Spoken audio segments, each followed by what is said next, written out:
Hey, everybody, it is a Monday in 2021, and that means I've got an awesome person here, and that awesome person is Eric Valentine. Hey, Eric.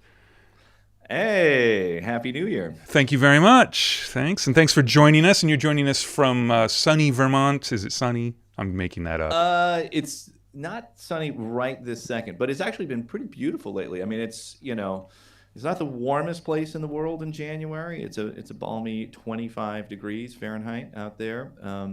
But it's no less beautiful. I love it here, man. It's a winter wonderland.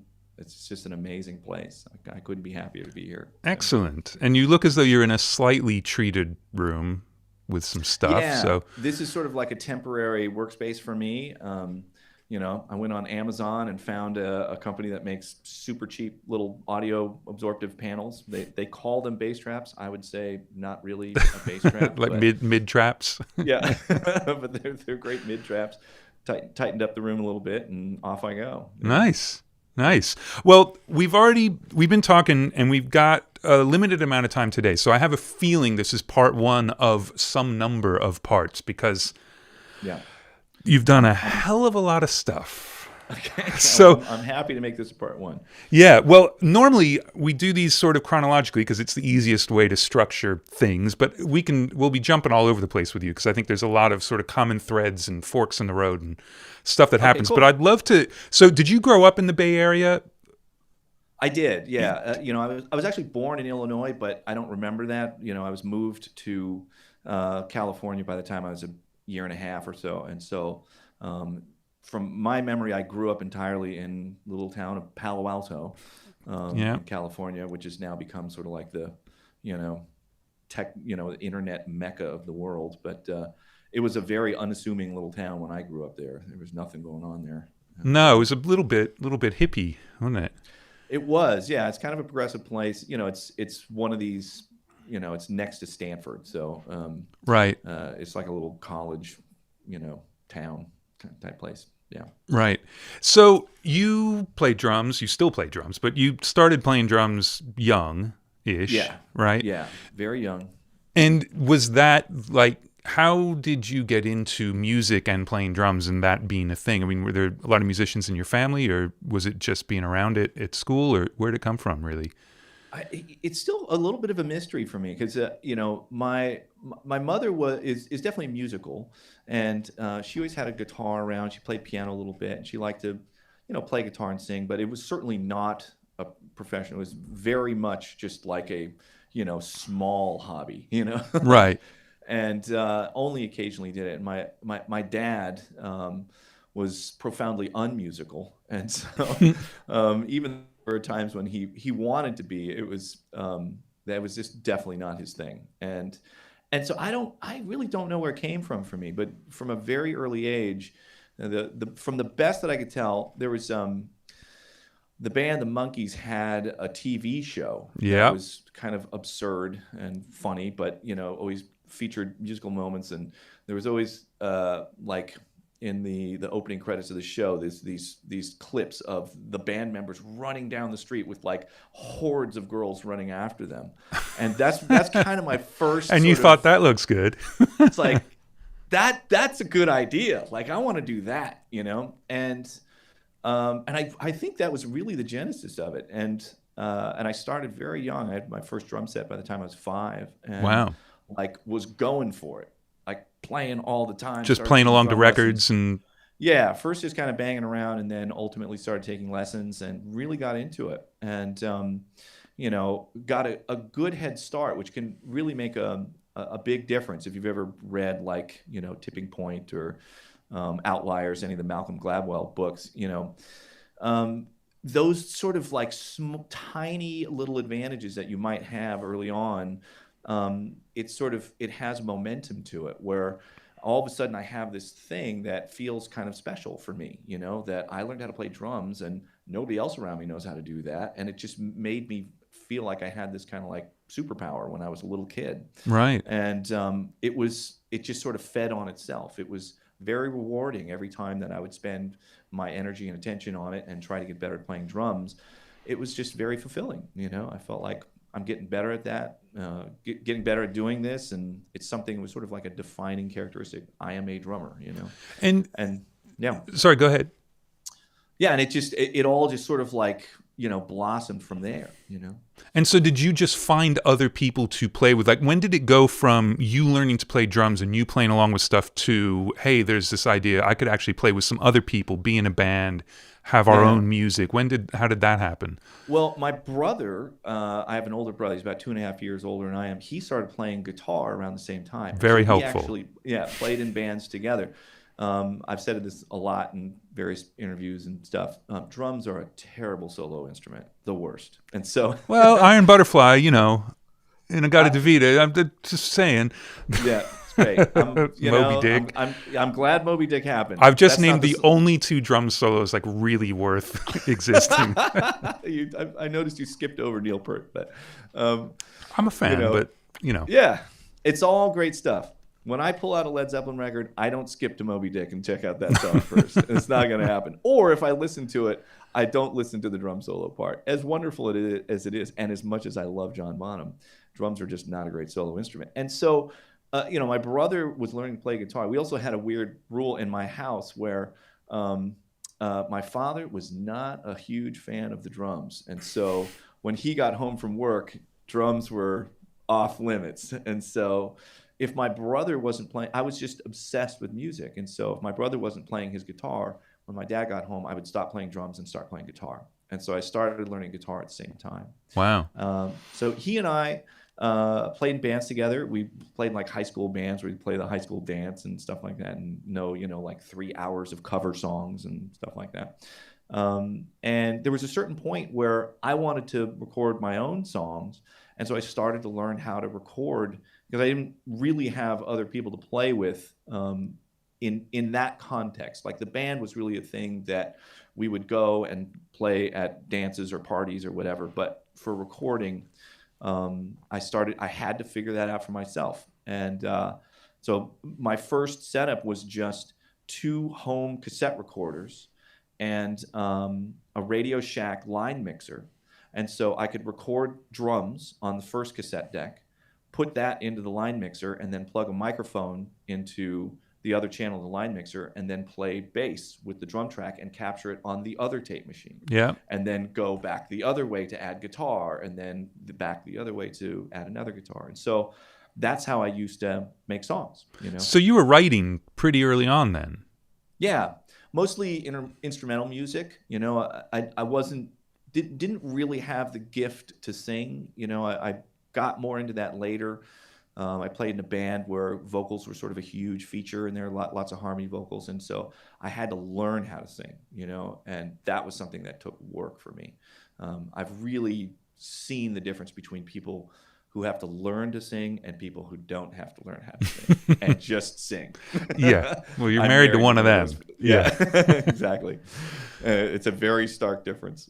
Well, I want to ask you something about the Monkees before we move on, though, because Sure. I was a big fan as well.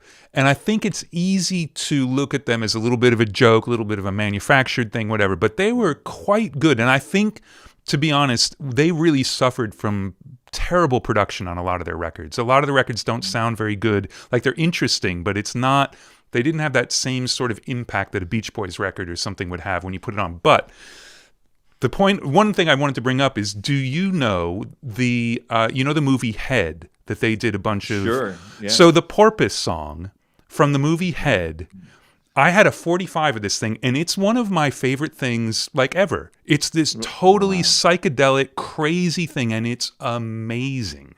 Yeah, and they don't really get credit for being amazing, which is weird. Yeah, I mean, they were definitely put in a box to be a more bubblegum band because, that's just what was going to make money for all the powers that be. But that's not really where their creative instincts were. And particularly the main guitarist and, one of the guys that was really trying to write songs, because they weren't really writing music early on very much. They had amazing songwriters writing songs for them, like Neil Diamond, that wrote I'm a Believer, and probably, I think, Last Train to Clarksville, a bunch of those amazing songs. Yeah. But Mike Nesmith, like, he was a talented guy and just wanted to go out. Like, he was just ready to get super weird. Yeah, and you can And hear it on the records. It's there, yeah, but it's subsumed, really. yeah. They're a cool band, and I really enjoy the limitations, the sonic limitations of that era of record making, and for whatever deficiencies there were in those productions, I think there's some incredible energy and character in them. If you listen to like I'm a Believer, there's an instrumental solo section in there where they feature, and I think it's a Wurlitzer, and it's the growliest, coolest keyboard sound you'll ever hear in your life. I love that fucking sound. It's incredible. And I remember doing a cover of that song with the band Smash Mouth for the movie Shrek, and getting to that instrumental section is like, how are we going to come up with anything that's even anywhere as cool as this sound? Like it was an insurmountable task. So So what'd you there's do? moments. Just to jump ahead a little bit, what'd you end up using? Because I don't remember that uh one. let's see. What did we end up Did you doing? go like in a different direction completely? Yeah, I don't think we did a keyboard. There was no way we were going to beat it. And so I think we did a surf guitar sound, because Greg, the guitar player in that band, did amazing surf guitar stuff. And so that was the only place where we could probably keep up. Right. Funny. Yeah. Yeah. Well, if we get everybody here to go listen to some Monkees tonight, then Then we've we've done our succeeded. job. Yeah. So, all right, I want to get into the actual career part relatively soon, but it happens pretty quickly. So, can you tell me the story behind T-Ride and where that came out of and how you got signed? Like, what was the transition from playing the school dance to having the band that gets signed and then that really starts everything off? Yeah, that was an important transition, and there was a couple things that were happening. There was the possibility for me to go in two distinctly very different directions at a certain point in my life. I was presented with two opportunities, and I had to choose. I'd been playing in these kind of high school cover bands and stuff, and then I was continuing to record my own music, which was instrumental music. And so this is by the time I was 14, 15 years old. And, I had gotten pretty far in my evolution as a drummer at that point. So I was really focusing more on jazz fusion records. I was listening to Weather Report and Vital Information and, Billy Cobham and Simon Phillips and like all these guys that were like these, Tony Williams, really cutting edge, jazz fusion players in the 80s. And I was making my own instrumental jazz fusion-esque type music, my own sort of version of that. I crossed paths with a really incredible musician, this guy named Tom Coster, who was the keyboard player in the band Santana, and he wrote amazing music for them and produced some of their records, and then went off to do jazz fusion stuff. So he made solo records as a jazz fusion artist. An amazing, gifted musician. He was a keyboard player. I worked in a music store with his son, Tom Coster Jr., and at the music store, we'd all bring in our recordings and play them for each other. And when I started playing these instrumental things, Tom Coster Jr. was like, I want to play this for my dad. And so he played it for his father. And Tom got very excited about it and was like, I want to help you make a record. I want to Wow. make an instrumental, like jazz fusion record as a like 15-year-old kid. It was kind of insane. And at the same time, another thing happened. I was working with a drum teacher, this guy named Terry Carlton, and he was a wonderful drummer and would get hired to do sessions and play in bands and was very active, in the music scene in Northern California. He got hired to play for this really, really unique band called Telluride, and he was one of the only drummers they could find that could play. They would program these crazy drum beats and then try and get human beings to play them. And so my drum teacher learned how to play this drum part and recorded it with the band. And he would always bring stuff to me to try and challenge me to learn new stuff to play. And so I learned how to play that drum beat as well as a teenager. So the band Telluride had a falling out with their drummer, and they went to my drum teacher and said, we need a new drummer. Is there anybody that that can play this stuff? And he said, well, I have one student that's learned all of this stuff. And I was that guy. So by this time, I just turned 16 and met with the band.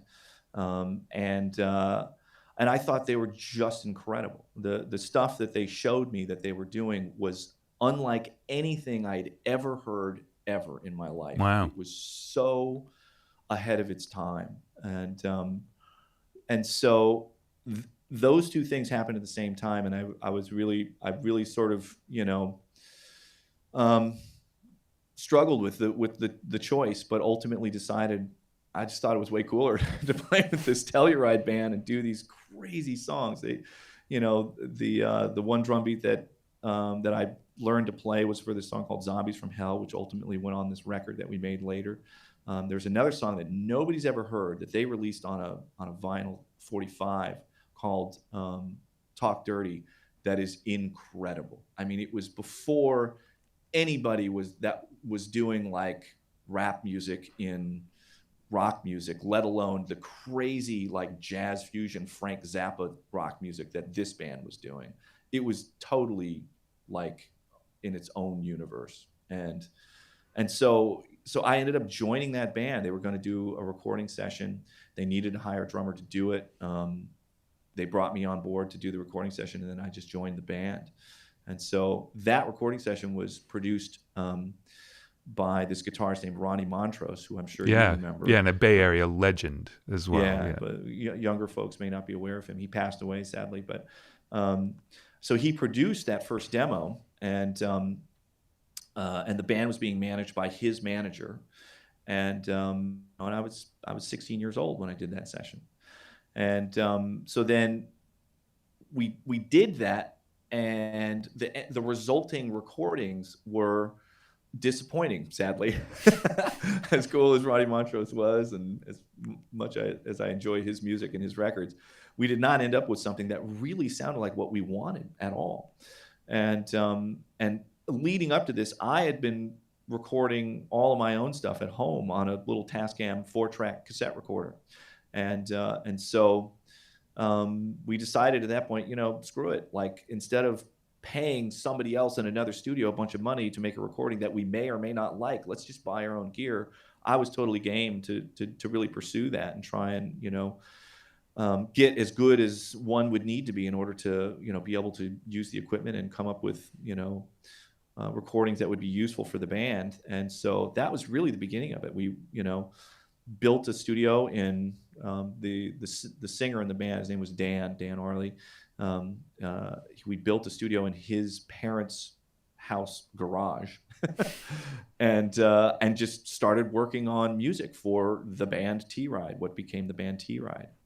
And so that was really like the transition into really focusing on recording. And so I would work, back then you could do a kind of risky and reckless thing where we applied to a bunch of credit cards at the same time and got approved for a bunch of them because they had no way to sort of cross-check with each other. Right. And then just bought like a Fostex B16 half-inch 16-track, a Tascam M520 mixer, a little 20-channel mixer, and built a recording studio in a garage. And we were off and running, and started like trying to get our demos together to get a record deal and make a record and do the whole thing.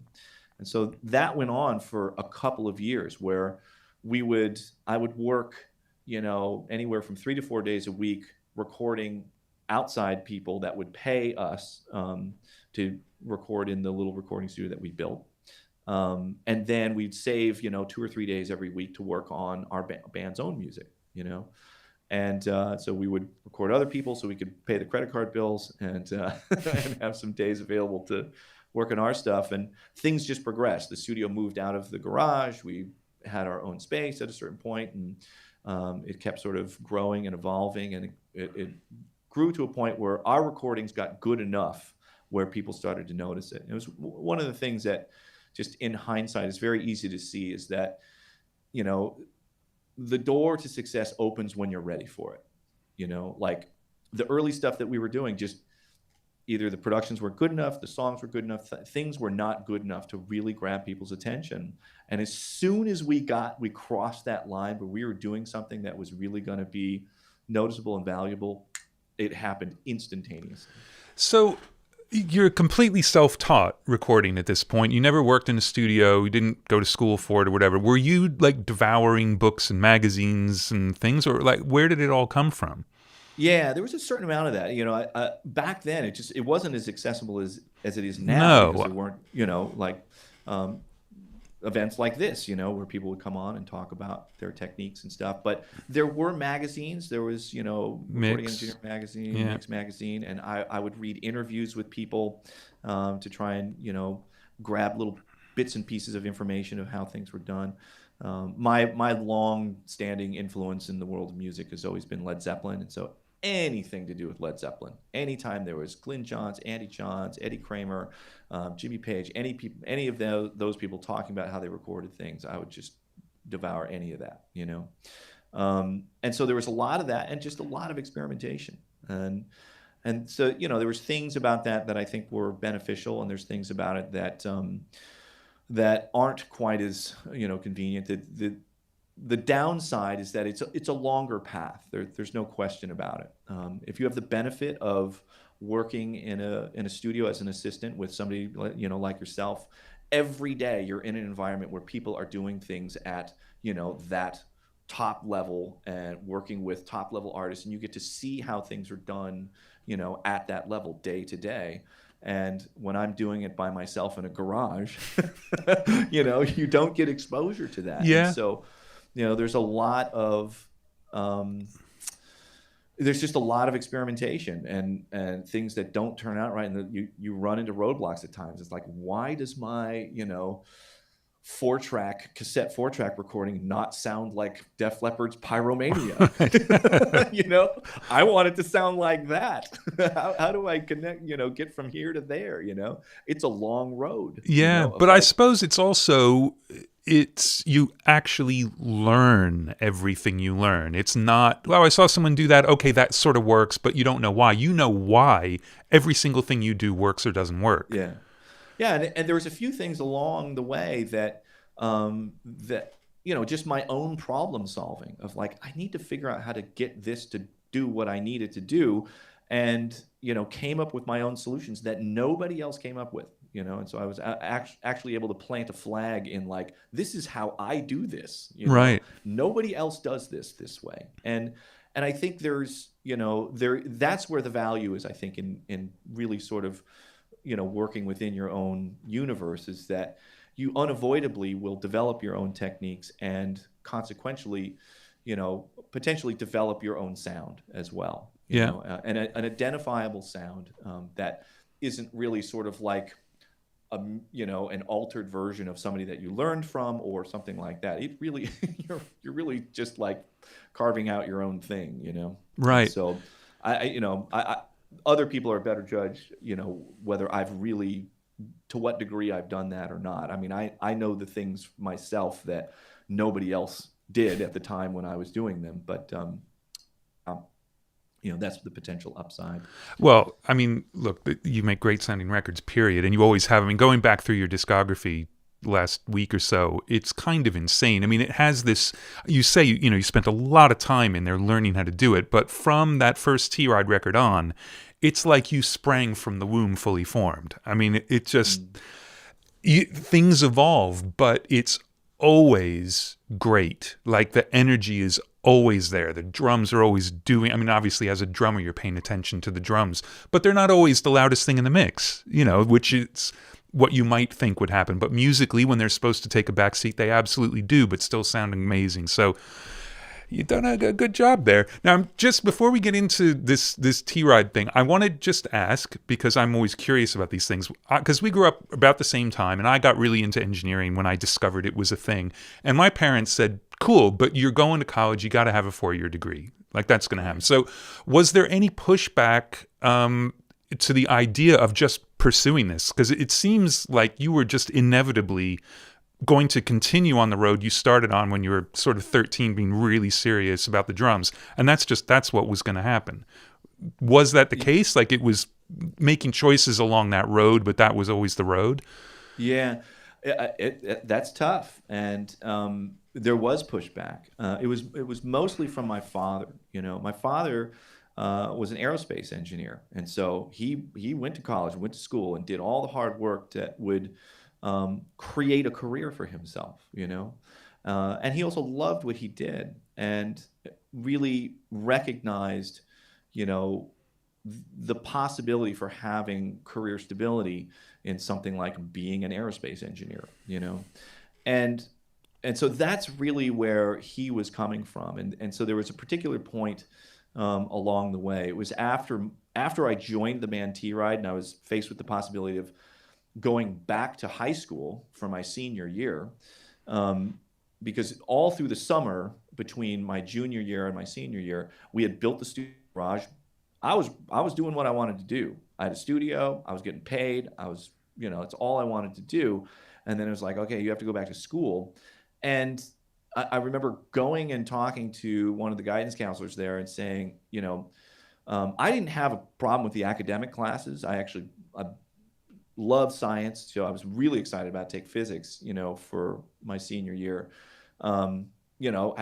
I enjoyed math and English and history, like all that was fine. The thing I was like, do I really have to go to a PE class and take woodworking for, learn how to make a fucking cheese board? Like I know what I want to do, and it's not making a cheese board right now. So, can I just skip that part of it? Can I make a diffuser instead? Yes, exactly. And the guidance counselor said, no, if you don't get these vocational credits, you won't be able to graduate. You have to take these classes. And I said, then fuck it, I'm not coming. Wow. And yeah, I was a very strong-willed kid, man. I drove my parents crazy. And so my parents freaked out, and my mom scrambled and found, another school, a private school that was really more for kids that hadn't been paying attention up until the point where they got sent there, But I actually, I had good grades, and I was actually doing fine in school. I just, I was really ready to move on. And so for my senior year, I could set up my own curriculum at this school. And the principal of the school was a drummer. Oh, right. So he Brilliant. was really, feeling very accommodating towards me. And so I did my senior year in half the time as mostly home study. And, Right. It was all very easy to do because, again, like it was really designed for kids that were kind of behind at that point. And so, I got a diploma and just got back to work, and so, my dad was really, really bummed that I was not going to go to college. It was a gigantic mistake. That's how you ensure having a career. And I get it, Yeah, and especially then. I mean, in the 80s, that was truth for a lot of people. Yeah, I think that dream was still holding out at that point. Yeah. And so that was a real difficult time for my father and I. And we had a couple moments where he was leaning on me as hard as he could, like every form of leverage he could possibly have. I'm going to stop paying your car insurance for you, and I'm not going to help you do this, and you can't crash here, and blah, blah, blah. I was like, fine, fuck it. I'm going to go do this. And my dad and I, we kind of didn't really have a relationship, for a good 4 years there, which was really sad. And, I just went off and did this band thing instead. And they had this crazy sort of condemned house that they lived in called the House of Pain. And I would just sleep there. And, we just did music all the time. And it wasn't until later, like when the band got signed to a record deal, that was the first kind of little turnaround with my dad, where my dad was able to go like, all right, that, sounds like this might actually do something, And then, the band actually made a record, and we went and toured in the States and in Europe and stuff. And things started to turn around, and I had an amazing moment. Everybody kind of goes through that period with their parents. Like when you're really young, your parents are just the most incredible thing in the universe. And then as you get into your teen years, it's like, man, my parents are total dorks, man. Yeah. And then, it takes some maturity to get to a place where you're starting to identify who you are as a person and how that's separate from who your parents are as people, and you can appreciate and respect who they are as people, independent of who you are as a person. And I finally matured to the place where I could do that when I was 21, 22 years old, and got to and realized, like, wait a minute, my dad's a rocket scientist. Like, that's really fucking cool. And decided, like, I want to go and hang out with my dad. And he took me to his work one day, and which is, he at the time he's working for Space Systems Loral, and they made satellites. At this point, he wasn't, he did all kinds of different stuff over the years. He helped build parts for the original space shuttle. Right. Did early missions and did research-based stuff. Also did military stuff. But at this point, it was all commercial stuff. Everybody was trying to put up satellites, and so this was like at the beginning of Sirius radio and cell phones and cable TV and all this stuff. And so I went to where they build satellites, and spent a day walking around with him, and he would introduce me to people, because I looked crazy. I had like dyed black hair, this big pile of weird hair, and whatever crazy clothes I was wearing at the time as a 21-year-old, and this is my rock star son. It was hilarious, but that place was amazing. This facility for building satellites was totally mind blowing, and one of the things that was there was here's the one audio part of the story. They had this one hangar-sized room for testing satellites, and my father specialized in aerospace communications, and so they would have to test the satellite at certain points, and so they had to put it in this huge space that had no reflection, so they could emulate vast distances of outer space, right? And you walk into this room that's the size of an airplane hangar, and there's no reflections at all, because there's these giant acoustic rams that are like 8 feet long on every single surface in the room, all four walls and the ceiling and the floor. Wow. And it was the most disorienting thing you'll ever do in your life, to walk into this cavernous space and say something and have it, sound like this. It was unbelievable. It was so cool. Wow. And so, yeah, after that day of, hanging out with him, it was, that was the opportunity that we had to reconnect with each other after really not being able to, have a relationship for a time, because he was just so freaked out about the choices I was making, and I was so determined to do what I was going to do. And right. Yeah. Well, good on you for that. Happened to work out. I mean, it can go either way. Absolutely. I could have ended up, living in a dumpster for just as easy. Because I was not good at working for other people. I've only had 2 actual jobs in my life. One was a paper route, right? And the other was working in the music store that I mentioned, and I couldn't stand it. It was so difficult for me. And so I realized I'm not going to be able to work for other people. I got to do my own thing, and either it's going to work out or it ain't. But this is the only path I can really stomach. Right. Yeah. Well, let's talk about this T-Ride record deal, because Sure. it's obviously a pretty good deal. So you got signed and decided, again, from the experience you'd already had, like, there's no way in hell you're going to go into someone else's studio and make a record. You're going to upgrade your spot. But upgrade, that's with a capital upgrade. Like, it's insane. So let me see if I got this right. You bought a 32 input 8038, right? Yeah, Neve console. Yeah. 2 tape machines, 47 tube. Like, this is a major budget, even for that time, like, especially for a first record. And let's hear a little bit about that, because that's Sure, amazing. Yeah. Well, the band got a lot of interest because the demos that we made sound pretty much like the record. We bought all that gear and built a new studio and did all this stuff and reworked the songs. They really didn't change that much, actually.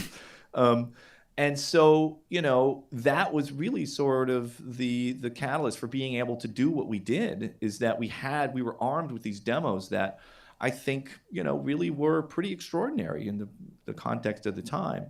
And so, we had interest from quite a few labels. And what we were proposing with everybody was that we know what we're doing, and we already have a studio. We just want to improve it. And we're going to make the record ourselves. And we want to use the budget to, as you say, upgrade the studio and get down to the business of finishing it off. And most of the labels laughed us out of the room and were like, that's ridiculous. We're Right. not going to hand a 21-year-old kid, $250,000 to, buy some gear and make a record. We're just not doing that. The only record company that even entertained it was Hollywood Records. They were a new label. They were totally money drunk, and they went for it. And so we said, all right, we're doing it with you, And there were some pitfalls with that, because that label is, infamously sort of a haphazard place to be. They're interesting. They're interesting. Yeah. The record I worked on for your now wife was on that label, and Yes. a lot of weird dynamics going on. Yeah. And so, but it did create this opportunity for us to build our dream studio at the time, and it was absolutely the smartest thing I had done in my life up to that point. And so, we were able to, instead of give all of those resources to other people and not have anything to show for it other than this one record, Yeah. When we're done doing it this way, we ended up with a record that we could try and conquer the universe with, and a bunch of amazing gear in a studio that we get to use for the rest of our lives if we want, And so it was amazing for me, because ultimately the band sort of did what it did. We didn't, conquer the universe quite in the way that everybody was expecting. And I was able to make that transition. It was an important, experience to have for me to really sort of narrow down what made sense for me, for my life, what I want my life experience to be. And I loved being in studio. That was very clear. I went and toured with the band, and, it's exciting at the outset. And then after about a month of, getting on a beer-soaked stage in some theater or bar or whatever and playing the same songs again, it's like, yeah, all right, I get how this goes. I'm ready. I'm ready to go back to the studio now. Like, it just wasn't my thing, And so while making the record, was it a democracy, or did you end up kind of being de facto producer, or how'd that work? That our roles were pretty well defined between, and it was really Dan Arley, the singer, and myself that started the band, and we were really sort of the core of the whole thing. We brought in a third member who was a guitar player that was added sort of later in the process. But yeah, it was really just the two of us. And the arrangement is that he sang and he wrote the songs, and I played instruments and I produced. And so that was our roles, and they were very laid out. And I think we had a pretty amazing synergistic, creative relationship, the way we work together. He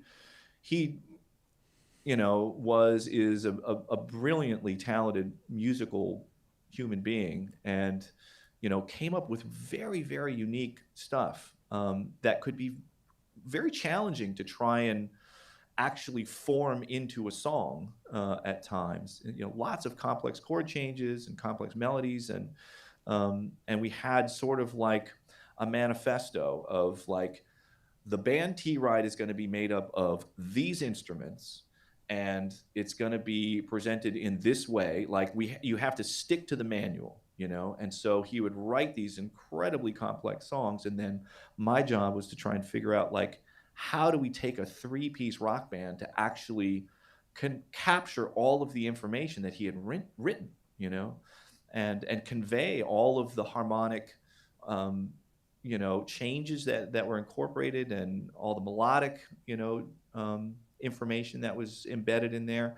How do we actually pull that off? And so, that was a really, like, intense experience of trying to, like, really learn how to put music together, like how to take chords and melodies and turn it into a song that people can listen to, you Right. know, that transition. And that is the essence of what production is. You know, like there's so many times where somebody sits down on an acoustic guitar and writes a song. It's chords, melodies, and words, right? And then from there, it could be anything.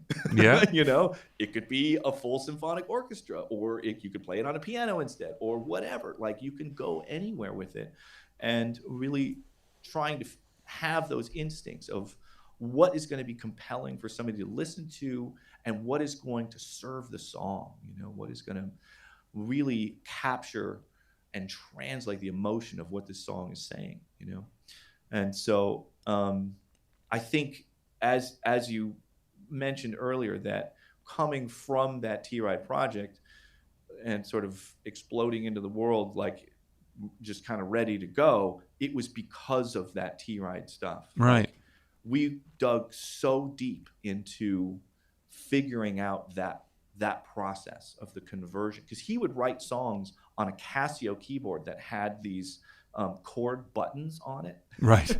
And that's how he wrote music.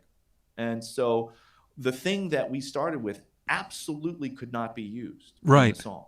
Right. Absolutely was not going to be used. And so it really was just chords, harmony, words. Now what do we do? What's the drums going to play? What does the guitar play? Right. You know? And it's amazing that you went into it with this confidence of that you two were going to do that. There was no need for outside production help, and not any wish for it. Like it seems as though it was, you knew that you were going to do this. Yeah. You know, I think there's I've always said that there's a healthy amount of narcissism. There actually, I think it's important. And obviously, when you get into extremes of anything in life, that's when it goes wrong. You know, I think we've recently seen the downside of narcissism. Yes, I think we can. Yep. I don't have to articulate that any further, Yeah. um, but I think it's important to have some. And what it translates to is I have value. Like I have a perspective and an ability that is worth something to me and other people in the world. And if you don't actually believe that about yourself, it's going to be very difficult to get motivated to do something or take any risks at all, you know? And so, you know, for whatever reason, I had a little bit of it, and Dan had a lot of it. And I think in still a very healthy way. Like he was fearless in a way that I had just never seen before. And he was he's a very, very bright guy. I'm mistakenly using past tense because we haven't worked together for a long time. Yeah. He's Yeah. still around and being wonderful. And he did a lot of things, a lot of different things, and just had this belief in himself that was like, I will be excellent at anything that I set my mind to, because I'm just good at things, you know? And so like, if I'm going to sing, I'll be great at singing. If I'm going to write songs, I'll be great at that because I'm just good at things. And he did other things. He did architectural drawings, and he did amazing architectural drawings. And he did these Title 24 reports that were these load calculations for assessing the energy efficiency of buildings. And he got very good at that, and the computer software that did it. Like he just did things well and believed that he would do that. And I think the belief is the first step of actually doing things well. Yeah. You know? And so I had enough of that where I was fearless enough, and I still am. You know, it's like in this process, it's like I would rather build bass traps myself than pay somebody else to do it.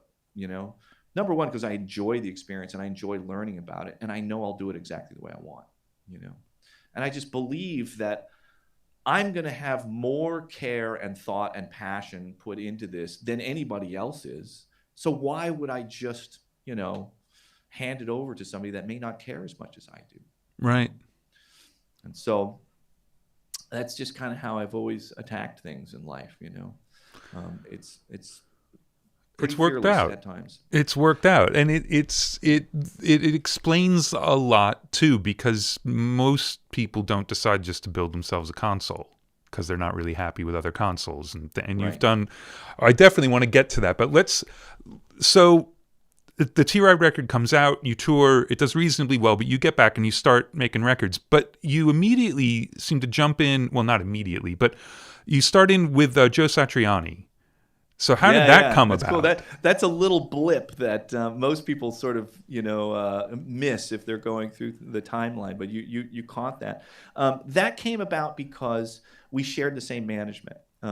So the band T Ride got was being managed by Bill Graham Management, and we were signed to Bill Graham Management when he was still alive. He passed away in the midst of our journey with them, which was devastatingly sad.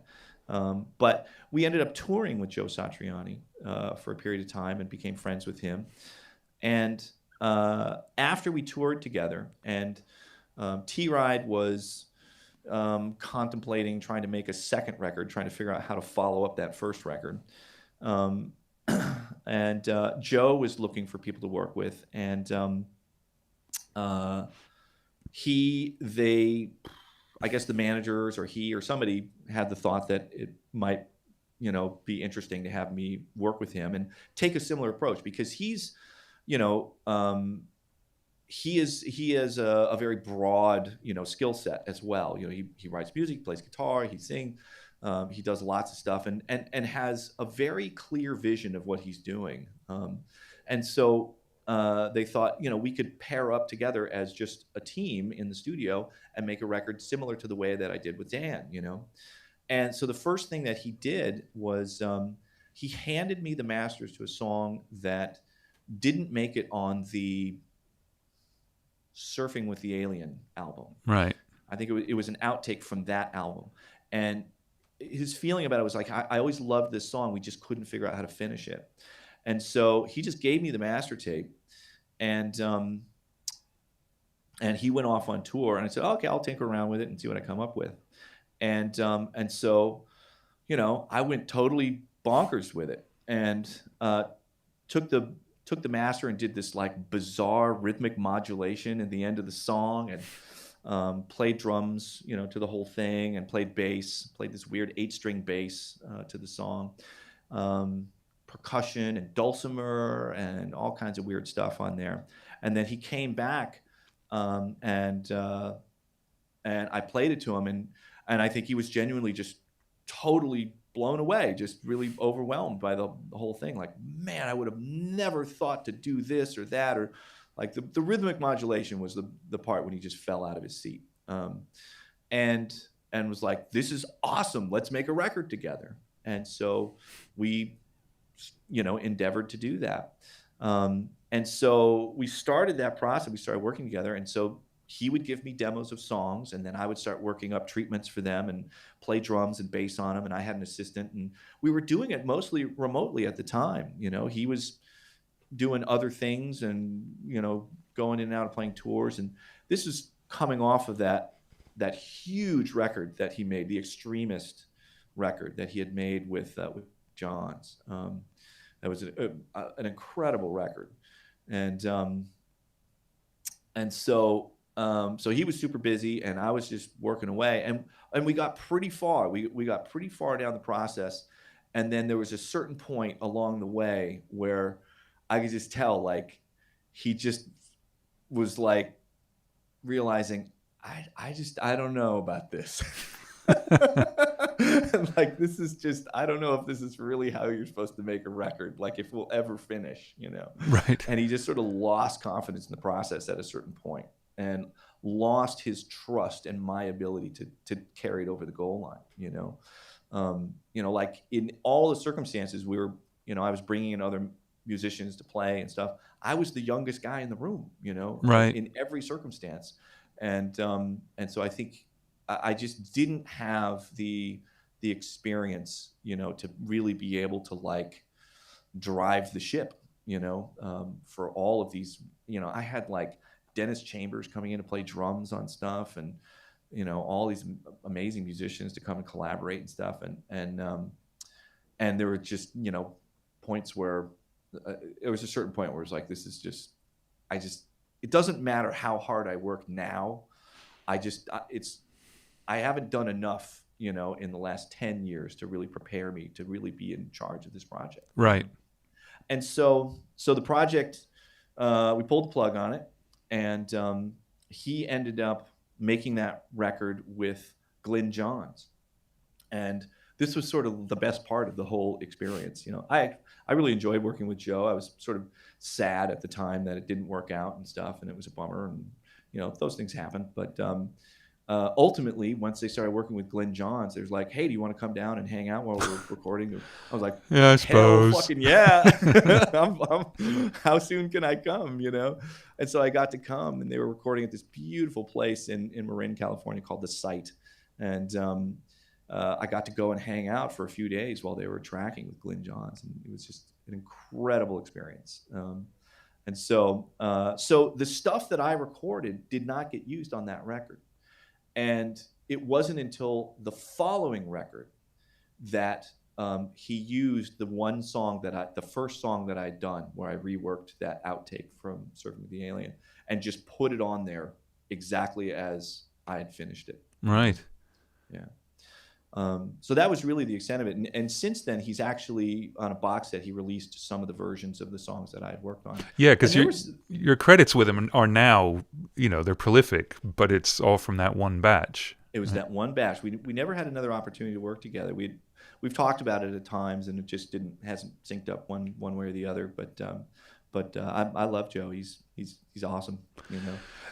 Great talent. And did those days watching Glyn do things, did anything change for you? Or was it just like, he's the best, okay, now I'm back off doing my own thing? Or did you really take some stuff away from that?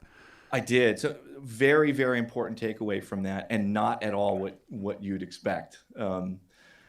It was really, really interesting. So I went and arrived at the session. They were sort of in between tracking stuff. And so I got to just kind of, mill around and check stuff out. And, went out in the sound room, and it was Manu Katché playing drums and Nathan East playing bass. And I can't remember. A guy named Andy Merriweather, I think, was playing rhythm guitar. I hope I'm getting that name right. Playing second guitar. And they were doing it live, And so I went out in the room and saw the drum setup. I was like, whoa, there's the over-under thing. Oh, my God, he's doing the thing. Like, that's his thing, and he's doing it. That's so cool, And checked out all the setups and all the stuff. And, and then it was, time to do a take. And so, the few people that were there that weren't playing in the room, the classic, like, on the couch at the back of the room, like, oh, boy, let's see what happens, And so they started recording, and so I'm hearing all this stuff come out of these huge, like, this studio had, this is such a legacy here, but these, like, Allen Sides monitors. Do you remember that whole like journey that happened? Yeah, with it, like the modified voice of the theater things. Exactly. Yeah. So they had some of the speakers in it, and it was playing back, and I just remember sitting there, just like, what's going on? Like, this doesn't sound that great. What's going on? And it was really bizarre. Like, I could just tell, and as Glyn was working through stuff, this is just sort of, my perspective on it, that he, at this point in his career, had his techniques, and he knows if he shows up and he does them, that he will have done his job, and he was really not, like, fighting for it, He was just there to do things the way he does them, and if it works, great. If it's not perfect, that's great too, And that was really the thing. That was the takeaway for me, was like, it's the caring that matters more than the techniques.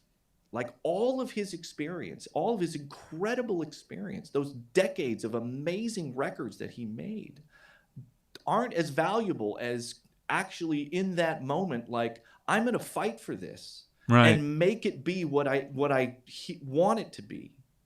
You know, like that's what really mattered, and that's what struck me in that moment. That I'd rather have the young guy that's still fighting for it than the guy that's just going through the motions and doing the thing that worked back in 1960 when he recorded whatever. And so when the band came in for playbacks, were they just in thrall and it was all okay, or what was your take on He that? I mean, not that I'm just prying now because it's interesting. Yeah, and you know, I always I'm always conflicted about stories like this because you know I have an extraordinary reverence for Glyn Johns and Absolutely. what And he's look, and done. he's made some unbelievable records recently. It's not like, Yeah, he that are phoned it in. Or, undeniable. yeah. Yeah, Yeah. and who knows really what the overriding circumstances Yeah. were for this particular record. And there may be lots of people that feel like it's the best sounding record Joe ever made. This is very subjective at a certain point. This is just based on the things that I've loved about Glyn Johns recordings and what I love about recordings in general was not coming out of those speakers. You know, like it was very identifiable for me, you know, like, um, and, you know, um, yeah, now I remember where we were at. So it's very, very difficult. Just the type of presence that Glyn Johns has in the room, it's really difficult to go, hey, so can we try some? Like, Right. that's not happening. That just, you could just tell, like, there's no way that's happening. That dude does mixes in about 15 minutes. Yeah. Yeah. And if you don't like something about it, he'll just pull the faders down and start again because that's the way it goes. Yeah. And not to be difficult, but like that's the way he thinks about That's, it. Yeah. yes, that how he learned to do things, you know? And yeah, I mean, they were recording things, I believe, on 16 track. You know, it was like drums, bass, 2 guitars, and a keyboard player or something. You Right. know? 16 tracks. There you go. And you could do a mix in 15 minutes if you only got 16 tracks. You know. Yeah. And so, you know, it was very interesting in that way, and it's something, you know, that I've learned a lot. And apparently, along the way, there were moments in that session where Joe did bring out the demos that I had done, and you know, the stuff that I was doing was the absolute polar opposite of that. Yeah. Where I was tweezing over every tiny little detail by myself in a room, you know. And there were some things in it that were really, really unique and cool, and some qualities that Joe wanted to try and incorporate in, you know, what was happening with this new live recording thing. And yeah, there was one song in particular where I used this like big marching drum for the kick drum and this weird Furchy snare drum that's really clangy sounding. It's like a miniature timpani, you know, and used lots of distortion snare drum and all this crazy stuff. And it was blended with a loop that he had created when he did the demo. And so it was just a totally different thing, but there were things about it that were very compelling. And apparently he played that. He's like, can we get something more like this, you know? And apparently, you know, it was really like, we're not doing that. Right. You know, that's I don't do that. Whatever that is, I don't do. I don't even know what that is, but it, you know, that's not what I do. You know, Right. I And don't know exactly what his reaction was, but it was not incorporated. right. Right. And so, And you know, fair enough. But you said something before which I think is really interesting, is that you'd managed to not master, but you'd managed to really get a handle on and be able to control the day-to-day production of making a record, even when you're completely on your own, which shows even more discipline than doing it with other people, so there are expectations in the room to keep things moving. But that you realized you didn't have this broader experience of the record as a producer, that it was definitely the minutia going up to the song, and probably musically the record. I mean, I'm sure, but the idea of actually managing a record as a producer has nothing to do with microphones or anything like that.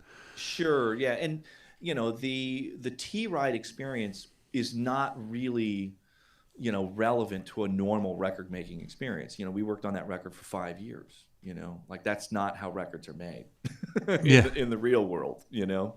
And so we had the luxury of doing that because we were working in our own little goofy studios over the years, and you know, took all the time that we needed. what I did learn in the T-Ride experience was what it means to do to at least try to do something extraordinary.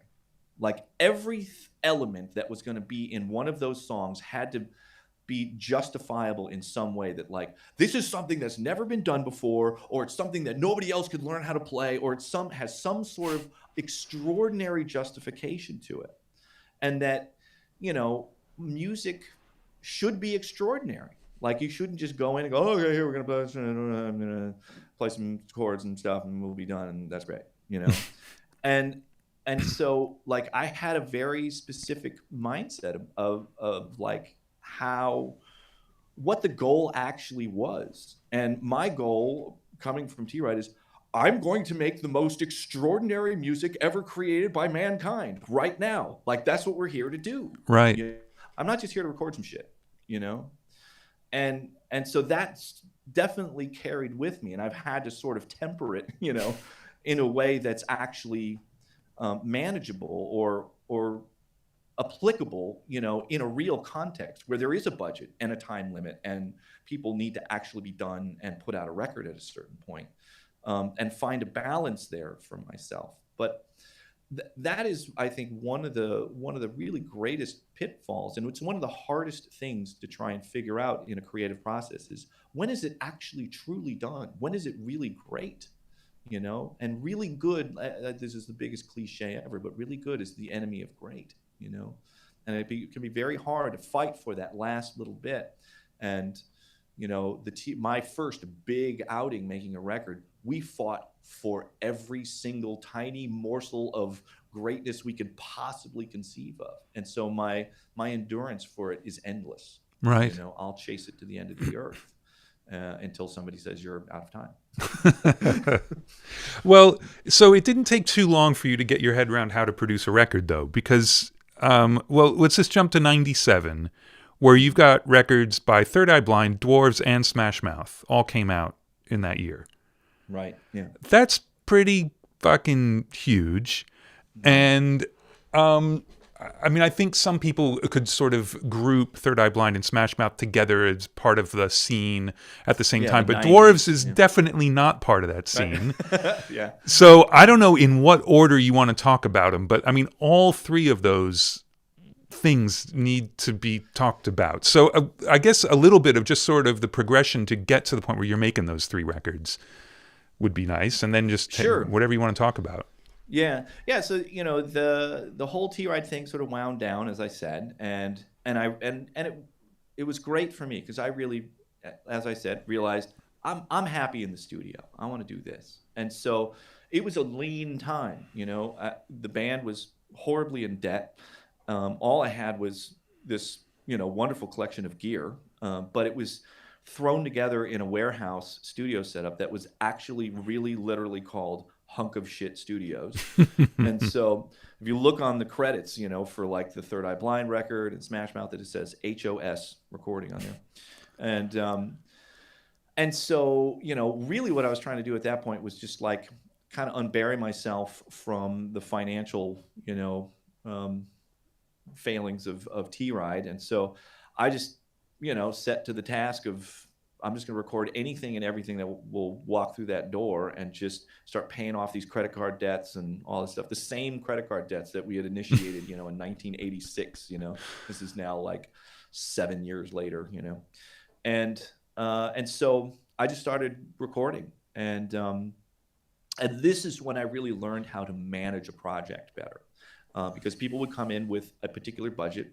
We can afford 4 days of studio time, and we want to record this many songs, and this was all demo stuff. There was very little actual record making going on, but it's super, super helpful to really be able to learn to work within boundaries like that. Like, how am I going to pace this project so I actually get to the finish line, in a way that's going to work for these people, and so they have a goal that they want to reach. I'm here to help them get there. Let's do it, And so I really learned how to do that in those years. There was a huge portion of the time I was spent doing rap music. Rap music was hugely popular. There was this one particular rapper that we had developed a working relationship with, this guy named Paris. So I was doing a lot of work on his stuff for a period of time, and then I realized at a certain point, like, I'm never going to be Dr. Dre, like, I would come and work on his stuff. And I did enjoy working on the stuff. The engineering was very interesting to me. I learned a lot about low end. But I would leave the studio and listen to Led Zeppelin, like that's where my heart is. That's the music that speaks to me emotionally. And as interesting and as powerful and as amazing rap music can be, it didn't speak to me and my heart directly. And so at a certain point, I told Paris, I got to make a change. I got to get back into recording rock music. That's where my heart is. And so we went through kind of a tough parting of ways there. He had really learned to sort of lean on me for doing all of his recordings. He had his own record company and had a bunch of bands signed to it, and I was recording everything for him. But I gave him time to make the transition. Blah blah. There was some dramatics there. He actually ended up coming back trying to steal everything out of the studio. That was not awesome, but. Moved on from that, and that was the real lean times. And so, I was literally like ad in Bay Area music magazine, BAM magazine, for studio time. Just come, pay by the hour, I'll record you.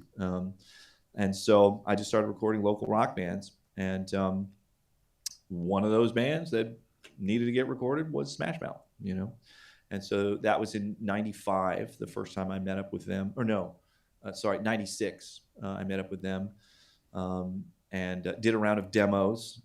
They actually stiffed me.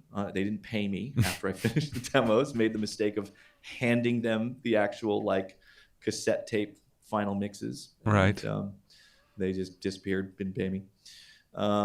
And around that same time is when I crossed paths with Third Eye Blind. I was subletting an extra room in the warehouse to another guy that was into recording, who sadly just recently passed away. A guy named Jason Slater, very, very dear friend of mine. And he mentioned that Third Eye Blind wanted to record some demos, and so he brought them in. And Jason was actually going to record them, but he had a very complicated relationship with them. He used to play in the band, and so they ended up having sort of a falling out. So I jumped in to finish it, and then ended up working with them. And so all that happened in '96, and then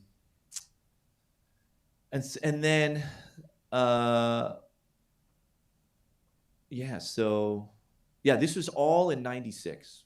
This stuff was happening. So I started, and actually the first demos with Third Eye Blind may have actually been before that, and so then they got signed to a record deal. So it was in mid '96 when we actually started working on that record, and I'd done the Smash Mouth demos in April of '96, and so it was very interesting. So the Smash Mouth record was more the sort of quick and get it done type of recording I had learned how to do, just having a commercial recording studio.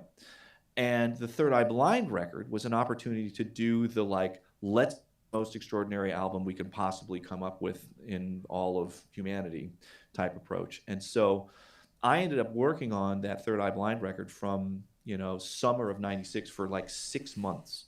Wow. We didn't end up mixing it until December of '96. There was some starting and stopping in there, but we worked on that thing a lot for that whole period of time. And that was the mission statement for that thing. It was in the '90s, there was a lot of these kind of more lo-fi that people were making at the time, some grunge records and stuff like that. And we were like, no, we want to make a big, totally unapologetic, extravagant rock record, and just kind of, buck the trend, I suppose. And so we really went for it, just spared no expense on the gear that was being used and the microphones. And, it was an Elam 251 for vocals and all Neve pre's for, the drum kits and, just on and on. It was an incredibly extravagant record. We did certain songs at certain studios. So some of them were recorded at Hunk of Shit. Some of them were recorded at a studio called Toast. That was a Putnam Mm-hmm. studio. Bill Putnam built studio. And then some of them were recorded at Skywalker Ranch. Like, it was extremely extravagant. And so towards the end, and along the way, that Dwarves record was getting worked on, and I wasn't actually working on it initially myself. There's another really incredible engineer, this guy Brad Cook, Mm-hmm. that was engineering the Dwarves record, and Blag, he produces his own stuff, and so they were just renting time in Hunk Shit Studios and recording there, and they recorded all of that Young Good Looking record, and so this was going on and off in '96, I believe. And it wasn't until towards the end that the Dwarves record was ready to be mixed, and so was the Third Eye Blind record. And so Steven, the singer for Third Eye Blind, had a plan for like how he wanted the record to be mixed, and so he had a very successful big name mixer guy that he wanted to mix some of the more complex songs, and I was going to mix some of the simpler stuff. And I was fine with, I'll help however is most helpful. Totally happy to do it. And there was this interesting process. He had this like dry erase board in the control room at Hunk Shit Studios, and he had like our 2 columns and the songs that he had for this other guy and the songs that he had for me. And he was just like debating out loud in the room with like, what songs is this other guy going to be good for, and what am I going to be good for? And just more and more songs just kept moving over to the other guy's column, So, and finally I was like, dude, just have him mix the record, like if you really think he's going to do a better job, do it. The Dwarves are asking me to mix their record. I'll just mix their record, and you go off and do this with him. It's all good, whatever you want to do, and so he did that, and so he took off to mix the record with this other gentleman, and I mixed the Dwarves record, and so I mixed that record in about a week or whatever. That's just punk rock music. You're doing it quick, and stuff's pretty straightforward and stuff, and so I got that done, and in about a week into the mixing out there, Steven called me. He's like, can you come out here and hear this? I just don't know, And so I went out there and listen, and it was just hard. It was really genuinely hard to tell what was going on. You go in an unfamiliar room, and and as mixers are inclined to do. I don't know if you've ever done this to anybody, but it's like, people come in the room and you want to play them the mix and just like turn it up really loud, and it's like, okay, here you go, and so you're just in this room with this like blazing, just ear-shattering volume of all this stuff. Like, yeah, I think it's good. Yeah, it's great. It's loud, and so so then there was one song that he needed to do a little more work on vocals with, and so I pulled out the original analog masters. The mixer was transferring everything to a digital multitrack, and so I pulled out the analog masters, and when you're tracking on multiple analog masters, typically what happens is, I had a 16-track master that was like drums, bass, and the first pass of guitar, and then I would make a 24-track slave reel and do a stereo mix of the drums, a bass track, the guitar, and then there'd be some overdubs, and then you have tracks left over to do whatever other vocals and stuff like that. So I put up that slave reel and pushed up the stereo drum mix, the bass, and the guitars and stuff, which is like the first 6 or 7 faders, and turned up the speakers and listened, and we both looked at each other, we're like, oh man, fuck, what are we doing here? This sounds way better than anything we've been hearing for the last few days. And realized like this is just not what the mixes we were hearing really weren't what this record's supposed to sound like, And so so we sort of tactfully said, all right, great job. Give me our tapes. We're gonna go back and do some other stuff. And so we sort of backed out of that, and and then made plans to happy mix the record. And so I went back to the site to do that. But all of those projects were all happening around the same time. And so, I finished the Third Eye Blind record, both the Dwarves record and the Third Eye Blind record, late 96. All that mixing happened right around the same time. And then Smash Mouth finally sort of reemerged almost exactly a year later in April of 97 and showed up apologetically with some money and finally paid me for the first week of recording that I did and said, we want to finish a record and we're just going to pay for it ourselves. And so we just carved out some time, like another, I don't know what it was, 8 or 9 days or something, and just finished recording the first album because they're paying for it themselves. And so we did the sort of like quick and dirty approach that I'd learned how to do, where you really map everything out. It's like, we're going to all the drums for this stuff on this day. We're going to do all the bass then, and then we're going to do the guitars, and then we'll do this, that, like map it all out. It's like, you got to stick to the schedule. You're never going to make it, And so we did that and finished that record. That first Smash Mouth record took less than 2 weeks to record and mix. Wow. And the Third Eye Blind Tech record took 6 months. And so, there was those two extreme versions of how to approach it, at the same time. And what ended up happening was, the Smash Mouth record got finished so quickly. And, the Third Eye Blind record got delivered, at the beginning of 97. And as I'm sure like, it takes a long time to set up an album release. Yeah. And so that setup was sort of happening.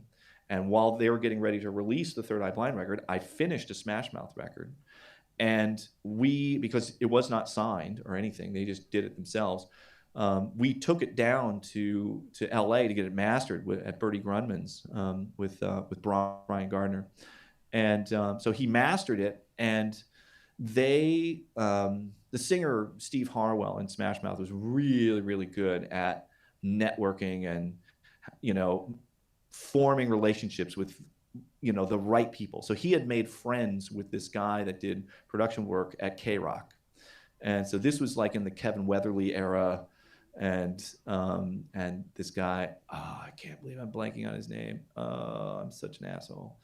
Because he's such a cool guy. He's super talented. It'll come back to me at some point. I'll remember his name. But he came and played him stuff. And when he heard the song Walking on the Sun, he's like, I have to go and play this for Kevin right now. And walked it directly into Kevin Weatherly's office, said, you have to hear this song right now. And played him Walking on the Sun. And Kevin Weatherly said, I want to start playing this song tonight. Wow. This was literally the same day it was mastered. And so while this was going on, the band's manager and lawyer was taking it around to record companies and trying to get them a record deal. And Interscope was, they were the most aggressive about, pursuing the band, signing the band. And so Steve, the singer's going like, yeah, K-Rock wants to play the song right now. And the manager's like, don't let them, we're not ready yet. You can't let them start playing the song. You don't even have a record deal yet. Just tell them to wait. They can be the first people, And so the whole Smash Mouth thing happened in a matter of weeks. Right. Like from the time that we finished it to the time that it actually went on the radio was weeks, maybe 5 or 6 weeks at the most. And because they had to get artwork together, like they had nothing. It was so crazy. It happened so fast. And so by the time, that happened, the Third Eye Blind record was actually ready to come out. They had done their big, long setup and all their promotion and all of that stuff. And so those two records ended up coming out at the same time under, traveling very, very different timelines, And there was a point where the songs Walking on the Sun and Semi-Charmed Life were like number 1 and number 2 for radio airplay, and they were competing against each other. And it was just a very surreal transition for me because I'd been making records in, pretty much total obscurity in Northern California.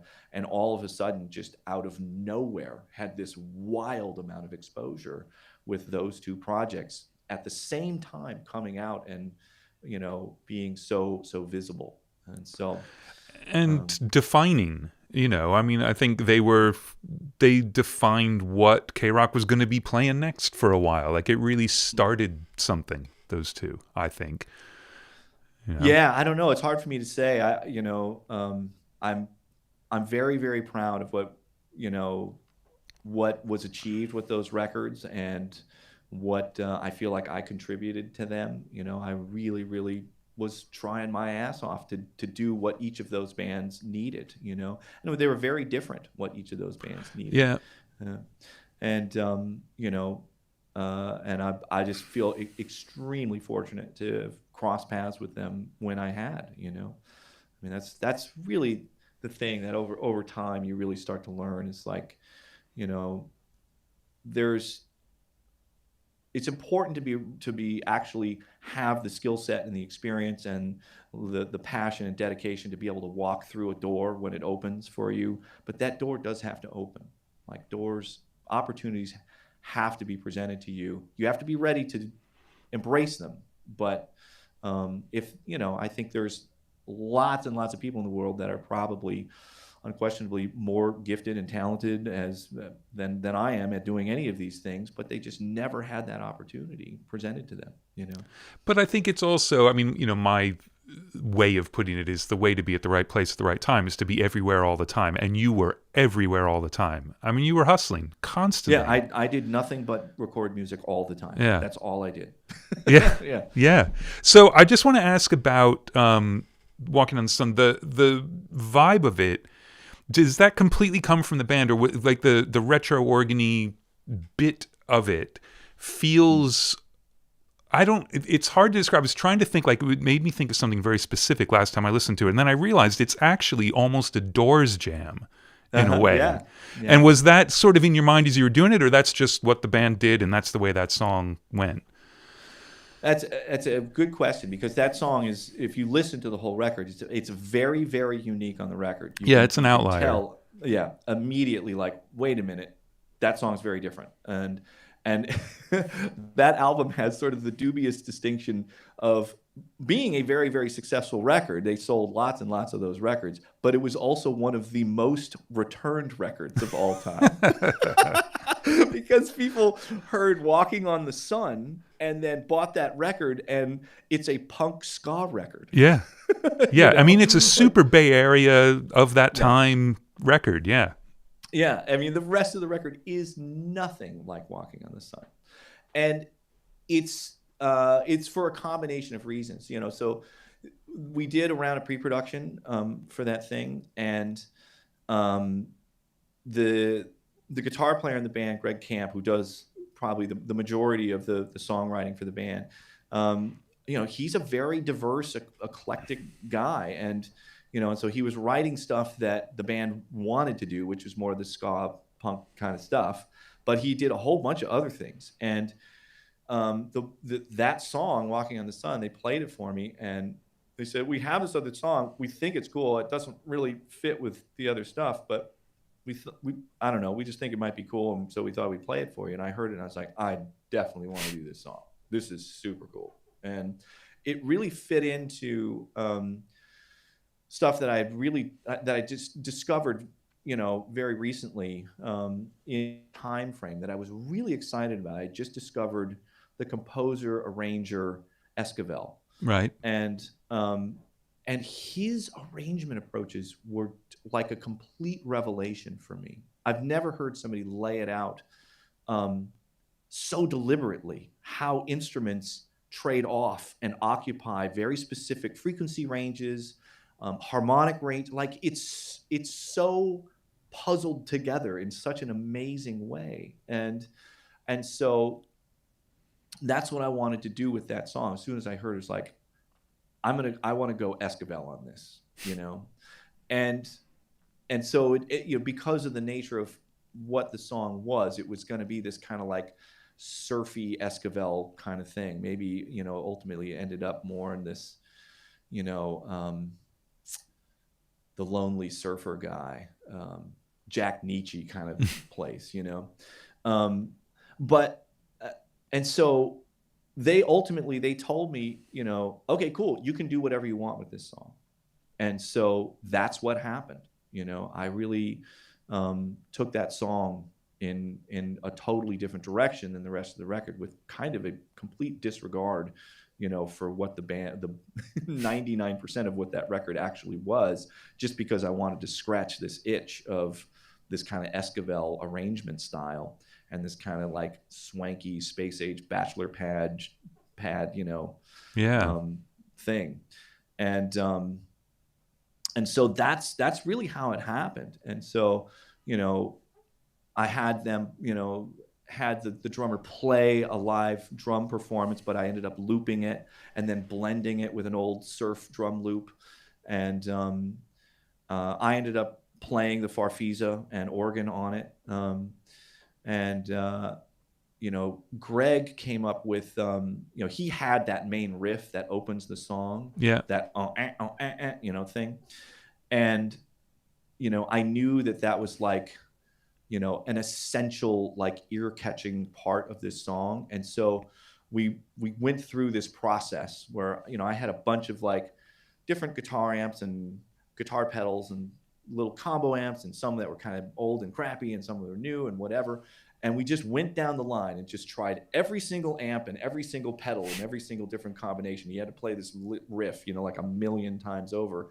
But you can get through it pretty quick. We probably spent about, 20 minutes on that, and came up with the combination of this kind of partially broken old original Dallas Arbiter fuzz face pedal going into a Silvertone Twin 12 amp.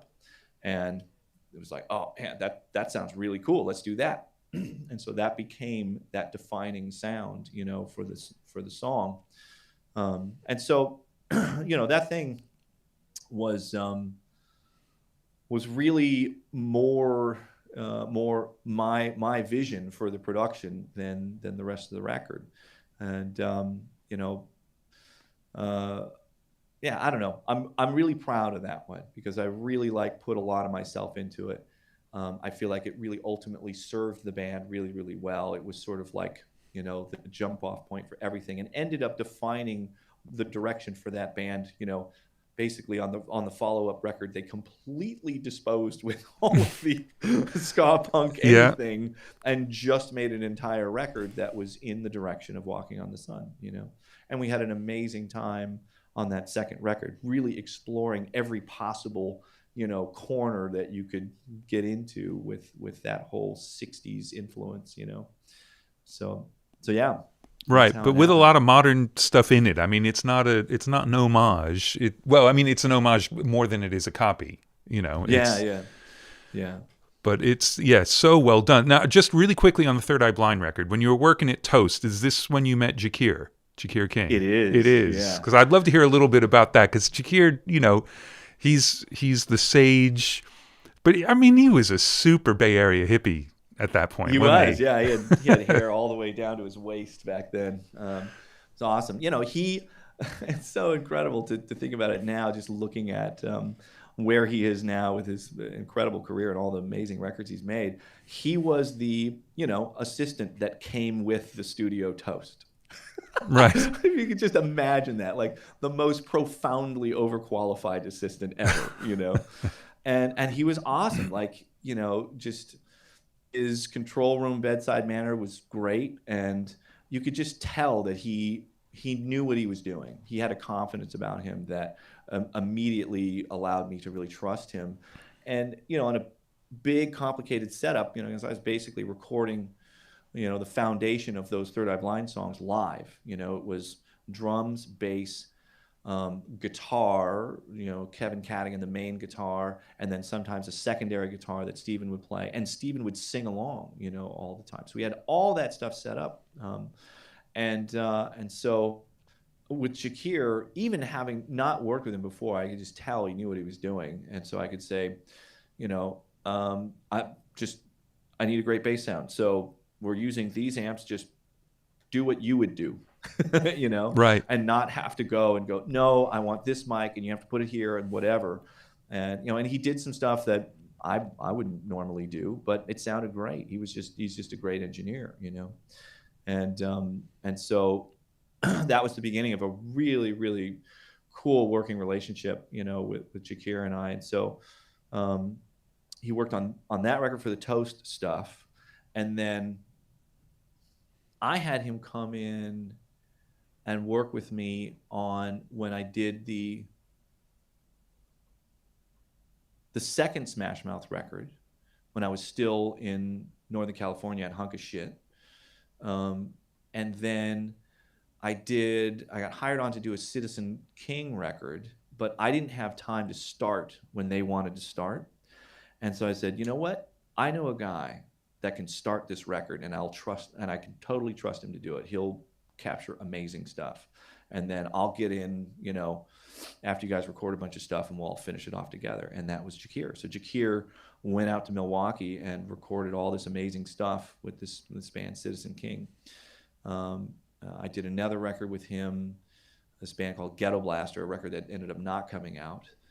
And so he actually moved into, when I first moved to Southern California and bought Crystal Studios and turned it into Barefoot Recording, he moved there with me and was engineering projects with me and working on stuff, and he was mixing on the Ghetto Blaster record, and we were working together. And then there was a certain point where, for other personal reasons, he needed to go back to Nashville, and really felt like, that's where he needed to be in order to just have the life that he wanted to have, right, outside of the studio. And so he made that jump to Nashville, and then, I think that was unquestionably the right thing to do. It's worked out great for him. But I think we can safely say, you made his career, basically. Pulled him up out of nowhere. Yeah, Jakir is an unstoppable force. Yes, absolutely. Yeah. Absolutely. Well, I got to be aware of the time. We got like 5 minutes, and then we'll do 15 minutes of questions, if that's cool. And that takes us to the 2 hours. Yeah, I got to go get my son here pretty soon. Yeah, we've made it 5 years into your career, so I think we can safely say there's going to be a part 9 by the time we're done. Okay, yeah. Well, but look, we got to talk about the song All Star, because we got to talk about it. And I think more like, I love the way that Walking on the Sun was like, that was a project, and you knew from the beginning like where that one was going to go. And then obviously they decided like, okay, All Star, now that makes sense with everything else that's going on. Mm-hmm. But these questions are always so ridiculous. Did you know? But every once in a while you do know, and especially following up something and realizing that that's the way people's ears are working. You had to have had a feeling about that song as you're working on it. Yeah, I think I can confidently say I knew exactly what that song was going to do in both directions, and I told them at the time. And the circumstances were that we had finished the album Astro Lounge and turned it into the record company, and they said, "Yeah, I don't think we have the first single yet," and so they sent us back. And this is the brilliance of Greg Camp right here. So they said, I don't know if we have a first single. Greg Camp went home and wrote the song All Star. Just like that. It's like, oh, okay, you want a first single? Here you go. Here's All Star. And I also wrote this other song called Then the Morning Comes, which was the second single. And so when he brought it in and played it for everybody, I remember saying at the time, this is exactly what they want and what it needs to be, for sure.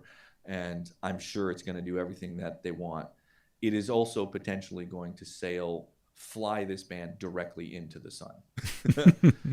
Meaning that it's because the song Walking on the Sun thread this needle in a pretty extraordinary way that's very difficult to do. The song Walking on the Sun was like, it had a more a universal appeal in a way that's very hard to come by. And so like there was people that were 80 years old that loved it, and there's people that were 10 years old that loved it. Like everybody loved that song. It had a feeling to it that you just was infectious. Yeah, and a real like 50s, 60s throwback thing to it, and Yeah. even pulling some of the 70s. And so, yeah. Yeah. And so, and it also just the way it came together, it was just kind of simple and stark, and it had like a credibility to it as well. And so the band, they had this, this launching point where they could have continued in a way to maintain that credibility.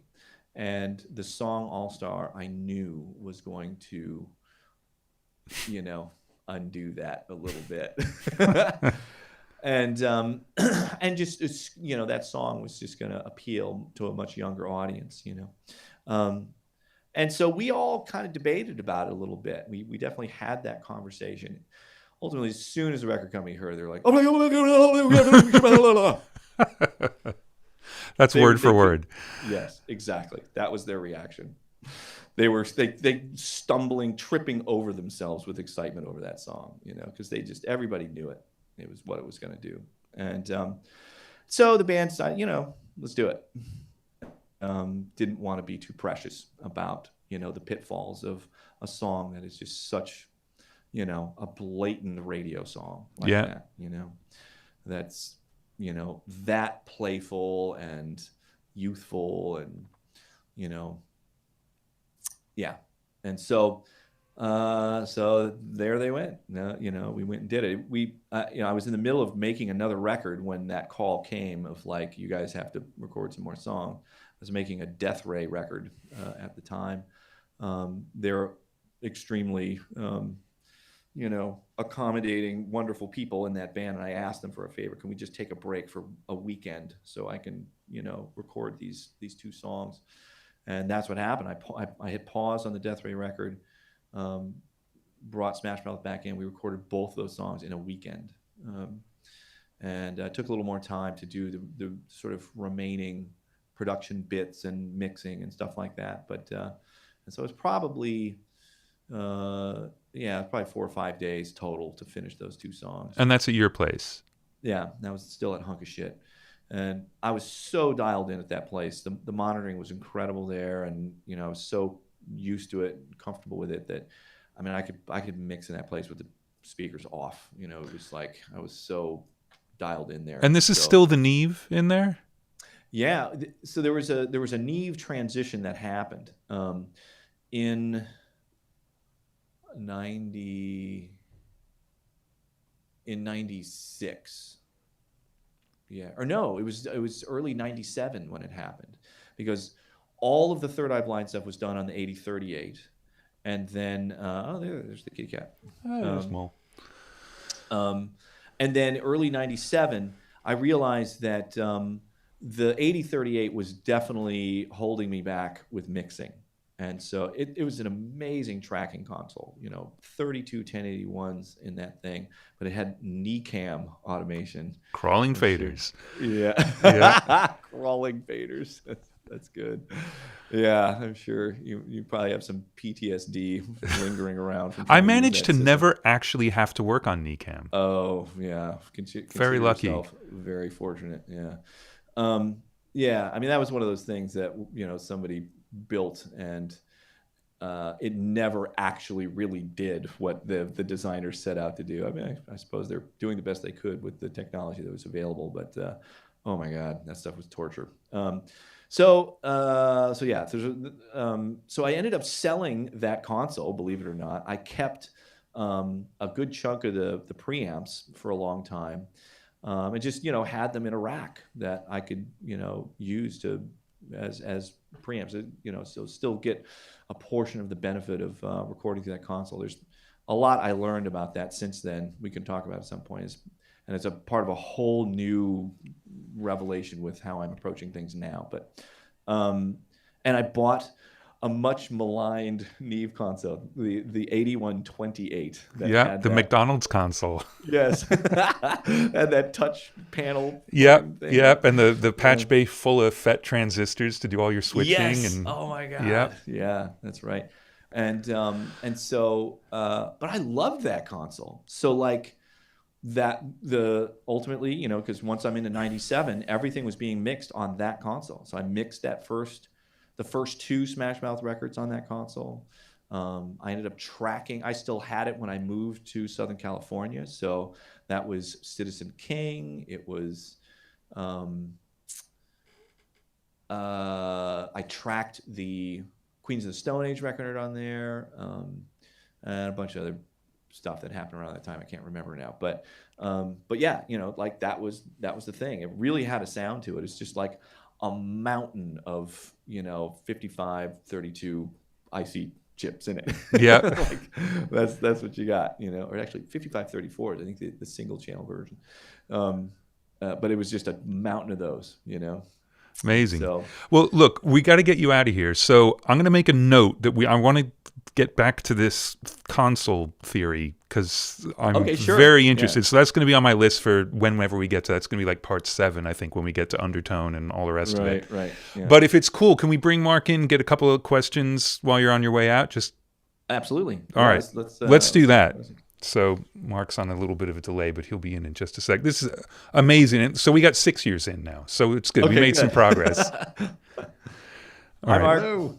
And I'm going to take some notes here Great. while we... There's so much more to cover. Oh, yes. Yeah. Yes. Yeah.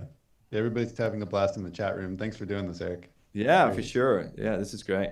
Well, so let's get 1 or 2 in before he's got to run, and then I'll start Yeah. scheduling part 2. Cool. Okay, great. So I'm going to go right to a couple recording questions for you. This first one is from Enrico.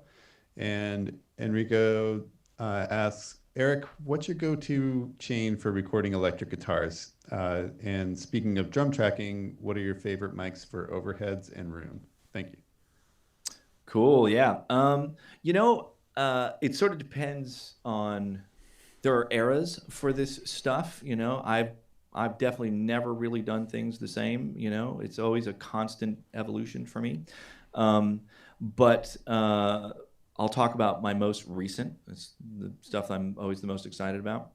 I've really more recently gotten so into not having the microphone right up on the amp. I was just missing out on so much cool guitar sound over the years by jamming speakers right up against the fucking grill cloth. It's just the least interesting version of miking a guitar amp for me at this point. And so I've been doing, ribbon mics, either an RCA 77 or condenser mics. I like, a U87 or a U67. And just pulling it away from the amp, definitely no closer than 2 or 3 feet. But as soon as you start getting even further away, 6 or 7 feet, all this amazing character starts to develop around the sound, and you hear the space that the guitar is being recorded in. And what I love about it is it makes my job so much easier when it comes time to mix. That guitar sound, you can hear the space that it's in. It's not yet another thing in the mix that has no environment that it lives in that I have to manufacture in the mix. And so I've been really enjoying that. So typically I'll use, if it's a solid state preamp, it's definitely going to be an Undertone preamp. Why build them if you're not going to use them? Yeah, exactly. That's definitely my favorite, transistor-based preamp at this point. But I've been enjoying tube stuff as well. I have, an original Altec 1567. That sort of, now more celebrated Altec tube mixer. It's just tons of character in there. It can be amazing for. I wouldn't use it as much for like really dense, distorted guitar sounds, but if you're doing stuff that's cleaner and needs to be energized more, those preamps are incredible for that. So yeah, a lot of times I'll use that. And then for compression, at this point, again, I'm sort of hopelessly addicted to the Unfair Child. That tends to be my first grab, just almost always now, because it's always just there and it's available, and I really know how to use it, and it's comfortable for me. And so I'll start there. But I have other compressors that I really love for guitars at times. the Distressor is an amazing guitar compressor. I love that for, real smacky, spanky sort of surf guitar sounds and stuff like that. 1176s can be incredible. If I'm doing something really aggressive, heavy guitar where you need that initial sort of impact when the guitar first comes in, DBX 160 is incredible. I'll use that for that kind of thing.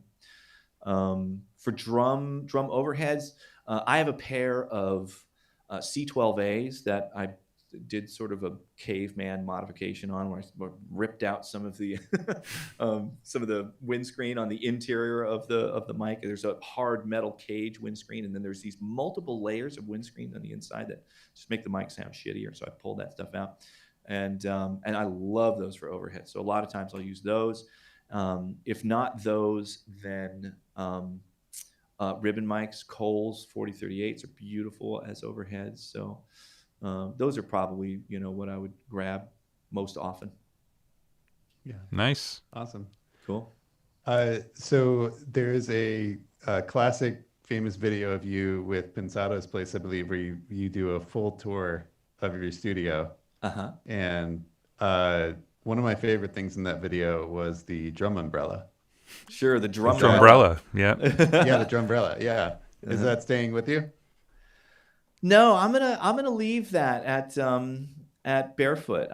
It's in such an amazing place there, and it really hasn't actually been discussed specifically yet with any of the people that are interested in buying that place. But my intention is to leave it there.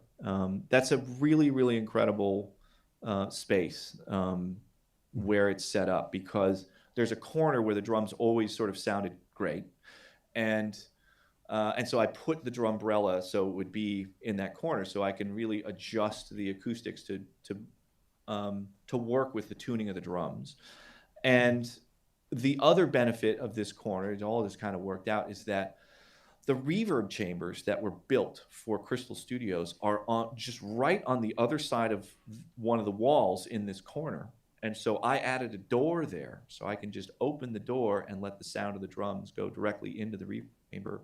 And so it's an amazing place to set up drums. Like, you have all of the ambience in the big sound room at Barefoot, and a reverb chamber, and the drumbrella, and I just don't have the heart to undo it. No, it'll be a premium line item on the studio bill, though, I think. Yeah. Yeah. And so I'll do something new at my new place. I'm still discovering, so I'm excited to come up with new discoveries. That's great. Well, you have time for one more? You mentioned before. Oh, sorry. Yeah. Go ahead. You mentioned before we had started that you were thinking of taking everybody along with you on your YouTube channel for that, right? Yes, absolutely. I'm gonna document as much as I can. I've been struggling with having the time to keep up with the YouTube channel stuff.